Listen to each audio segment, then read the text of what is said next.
Assalamualaikum warahmatullahi wabarakatuh. Perkenalkan, nama saya Harunisa. Di sini saya akan menjelaskan tentang sistem integumen. Sistem integumen bagian kulit meliputi struktur kulit, fungsi jaringan kulit, fungsi kulit dalam pengaturan keseimbangan cairan, dan fungsi kulit dalam pengaturan keseimbangan temperatur. Struktur kulit terdiri dari 3 lapisan, yaitu kulit ari atau epidermis sebagai lapisan yang paling luar. Yang kedua, kulit jagas atau dermis, korium atau kutis. 3. Jaringan penyambung di bawah kulit atau subkutanea, hipodermis atau subkutis. Epidermis atau biasa disebut dengan kulit ari merupakan bagian kulit paling luar, paling menarik untuk diperhatikan dalam perawatan kulit, karena kosmetik dipakai pada bagian epidermis. Ketebalan epidermis berbeda-beda pada berbagai bagian tubuh. Sel-sel epidermis disebut keratinosit. Epidermis melekat erat pada dermis karena secara fungsional epidermis memperoleh zat-zat makanan dan cairan antar sel dari plasma yang merembes melalui dinding-dinding kapiler dermis ke dalam epidermis. Epidermis dibedakan atas 5 lapisan kulit, yaitu yang pertama lapisan tanduk atau stratum corneum, merupakan lapisan epidermis yang paling atas dan menutupi semua lapisan epidermis lebih ke dalam. Lapisan tanduk terdiri atas beberapa lapis sel pipih, tidak memiliki inti, tidak mengalami proses metabolisme, tidak berwarna, dan sangat sedikit mengandung air. Pada telapak tangan dan telapak kaki, jumlah baris keratinosit jauh lebih banyak, karena di bagian ini, lapisan tanduk jauh lebih tebal. Lapisan tanduk ini sebagian besar terdiri atas keratin, yaitu sejenis protein yang tidak larut dalam air dan sangat resisten terhadap bahan-bahan kimia. Yang kedua, lapisan bening atau stratum lucidum. Lapisan bening disebut juga dengan lapisan beril, terletak tepat di bawah lapisan tanduk dan dianggap sebagai penyambung lapisan tanduk dengan lapisan berbutir kulit. Lapisan bening terdiri dari protoplasma, yaitu sel-sel jernih yang kecil-kecil, tipis, dan bersifat translusen sehingga dapat dilewati sinar atau tembus cahaya. Lapisan ini sangat tampak jelas pada telapak tangan dan telapak kaki. Proses keratinisasi bermula dari lapisan bening. Yang ketiga, lapisan berbutir atau stratum granulosum. Lapisan berbutir tersusun oleh sel-sel keratinosit, berbentuk kumparan yang mengandung butir-butir di dalam protoplasmanya, berbutir kasa, dan berinti mengkerut. Lapisan ini tampak paling jelas pada kulit, telapak tangan, dan telapak kaki. Yang keempat, lapisan bertaju atau stratum spinosum. Lapisan bertaju disebut juga lapisan Malpighi, terdiri atas sel-sel yang saling berhubungan dengan perantaran jembatan-jembatan protoplasma berbentuk kubus. Setiap sel berisi filamen-filamen kecil yang terdiri atas serabut protein. Di antara sel-sel taju, terdapat celah antar sel halus yang berguna untuk peredaran cairan jaringan ekstraseluler dan pengantaran butir-butir melanin. Kesatuan lapisan taju mempunyai yaitu susunan kimiawi yang khas. Inti sel dalam bagian basal lapis taju mengandung kolesterol, asam amino, dan glutathione. Dan yang kelima yaitu lapisan benih atau stratum germinativum atau stratum basal.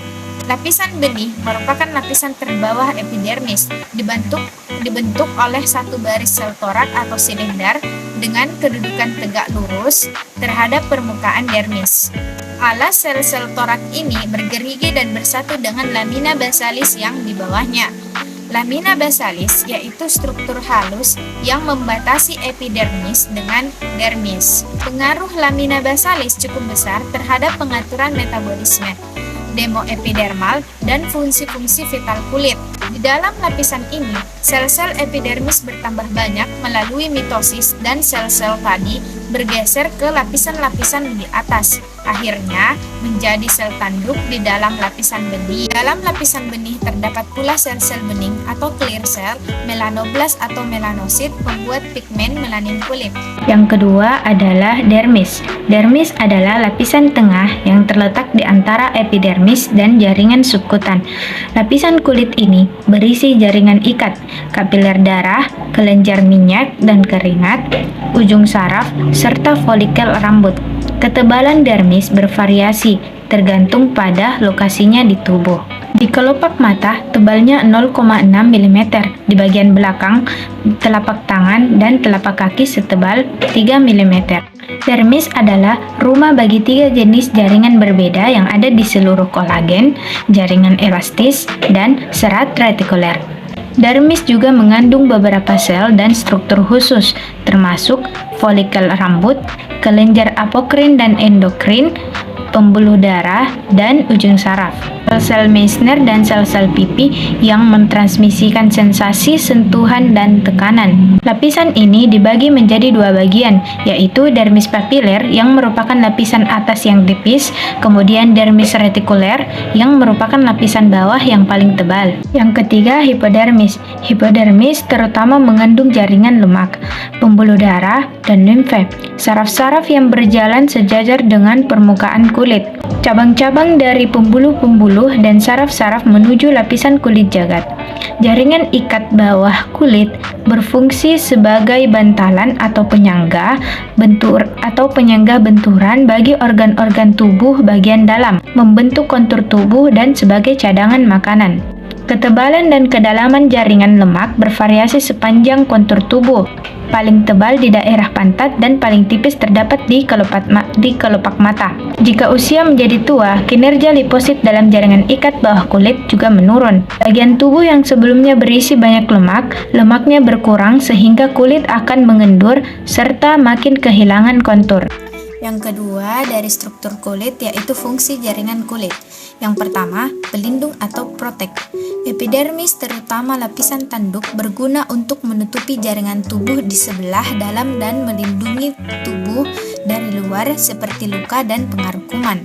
Lapisan paling luar dari kulit ari diselubungi dengan lapisan tipis lemak yang menjadikan kulit tahan air.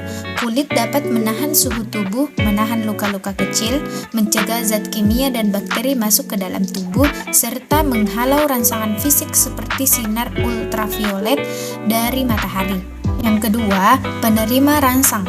Kulit sangat peka terhadap berbagai rangsang sensorik yang berhubungan dengan sakit, suhu panas atau dingin, tekanan, rabaan, dan getaran.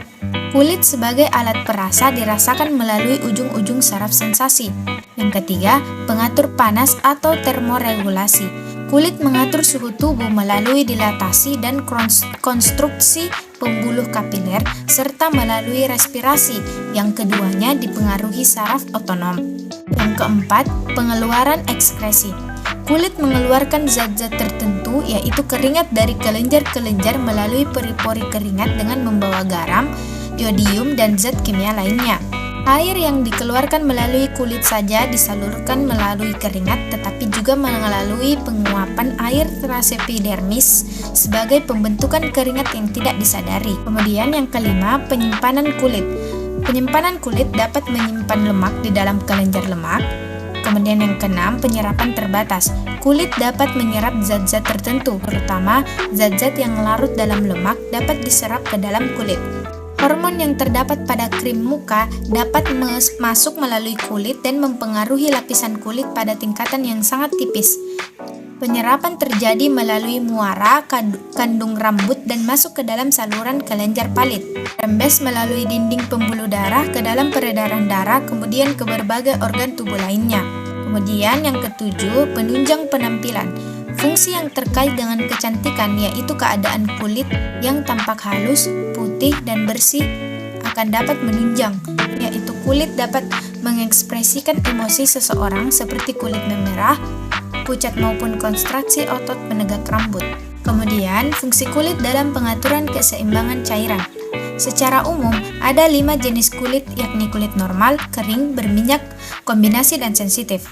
Kulit yang kekurangan cairan umumnya terlihat kusam dan kering. Kondisi ini terjadi karena aliran darah di kapiler kulit tidak berjalan lancar secara maksimal. Ciri-ciri kulit yang sehat yaitu berwarna cerah, lembab, halus, dan kenyal. Fungsi kulit ini terbagi menjadi 2, yaitu fungsi absorpsi dan ekskresi. Fungsi absorpsi, permeabilitas kulit terhadap O2 dan CO2 dan uap air memungkinkan kulit ikut mengambil fungsi respirasi.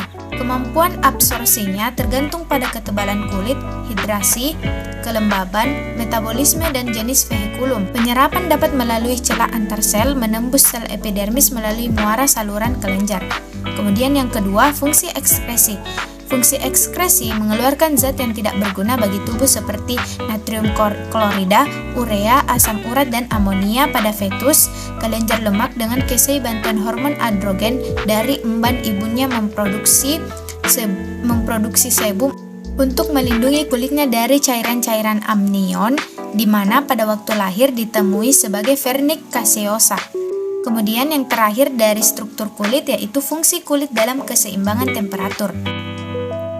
Kulit berfungsi sebagai pengatur suhu tubuh di permukaan kulit. Terdapat rambut yang menjaga suhu, dan dalam lapisan dermis, kulit mengandung sel yang dapat mengkondisikan suhu tubuh manusia. Fungsi pengaturan suhu tubuh atau termoregulasi dengan cara mengeluarkan keringat dan mengerutkan otot atau otot berkontraksi pembuluh darah kulit. Kulit kaya pembuluh sehingga mendapat nutrisi yang baik. Tonus vaskuler dipengaruhi oleh saraf simpatif atau asetilkolin pada bayi. Dinding pembuluh darah belum sempurna sehingga terjadi ekstravasasi cairan dan membuat kulit bayi terlihat lebih edematosa atau banyak mengandung air dan Na. Sekian dari saya, wabillahi taufiq wal hidayah. Wassalamualaikum warahmatullahi wabarakatuh.